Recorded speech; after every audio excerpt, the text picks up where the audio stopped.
पांडुरंग सदाशिव साने लहानपणी आपल्या आईचा उद्घोष त्या पुस्तकात करतात.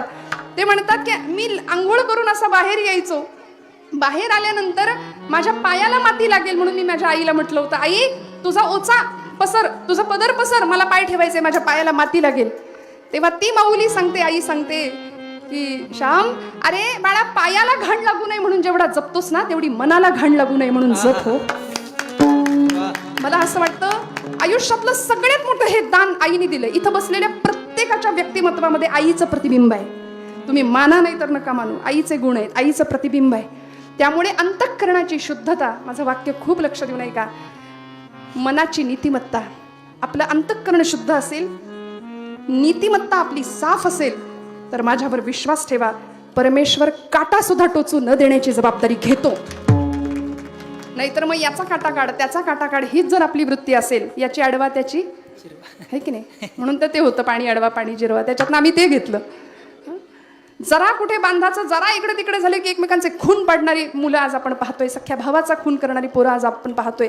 मग कुठेतरी संस्कारांची कमतरता आहे का? 350 वर्षापूर्वी अशी एक आई महाराष्ट्राच्या इतिहासाने पाहिली की गडाचे सगळे दरवाजे बंद झालेले असताना पाळण्यात रडणाऱ्या पोराचा टाहो ऐकला आणि गड उतरून खाली आली. राजांना नाव द्यावं लागलं हिरकणी बुरुज.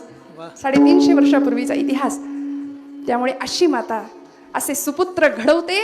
स्वामी विवेकानंदांचा मी उल्लेख केला. स्वामीजी ज्या दिवशी त्रिखंडाची कीर्ती गाजवून आले, शिकागोची धर्मपरिषद पूर्ण करून आले, सगळीकडे जागतिक कीर्तीचा महात्मा झाले होते बरं का, प्रचंड हिरो असं व्यक्तिमत्व. आणि आले भगव्या कपड्यातला तो संन्यासी. कलकत्ता शहरामध्ये त्यांची मिरवणूक काढली होती स्वामीजींची हत्तीवरनं. कुणीतरी सांगितलं, नरेंद्रा, भुवनेश्वरी माता आईचं नाव होतं, आई तुझी वाट बघतीये कुठे, तुळशी वृंदावनाजवळ, जा बर का, तिला पहिल्यांदा भेट. आणि आईचं नाव ऐकलं, त्या हत्तीवरनं उतरले, म्हणाले, धावत गेले पायी आणि आईला भेटायला. आई तुळशी वृंदावनाजवळ.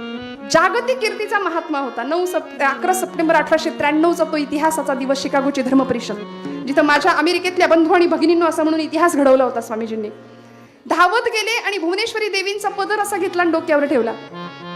आणि काय म्हणाले आईला माहितीये, आई बाकी सगळं सोड म्हणाले, पण मी आज त्रिखंडाचा स्वामी झालो, मी आज त्रिखंडाचा स्वामी झालो, कारण मी तुझ्या पदराखाली आहे, तुझ्या पदराचं छत्र माझ्यावरती आहे. आणि ते छत्र निघून गेल्यानंतर मग काय अवस्था होते हे ज्याचं त्यांनी अनुभवावं. श्रोते हो, पश्चाताप करण्याची वेळ आपल्यावर येऊ नये यार. ती आहे तोपर्यंत तिला व्यवस्थित न्याय देऊया, कारण अडाणी आहे म्हणताना तिच्या रूपाने अनुभवांचं अख्खं विद्यापीठ तुमच्या माझ्या घरात वावरत असतं. अख्खं अनुभवाचं विद्यापीठ आहे. त्यामुळे आम्ही घडतो, वाढतो सगळ्या पद्धतीने. बरं, ते करत असताना किती प्रेमाने हो, किती प्रेमाने करावं.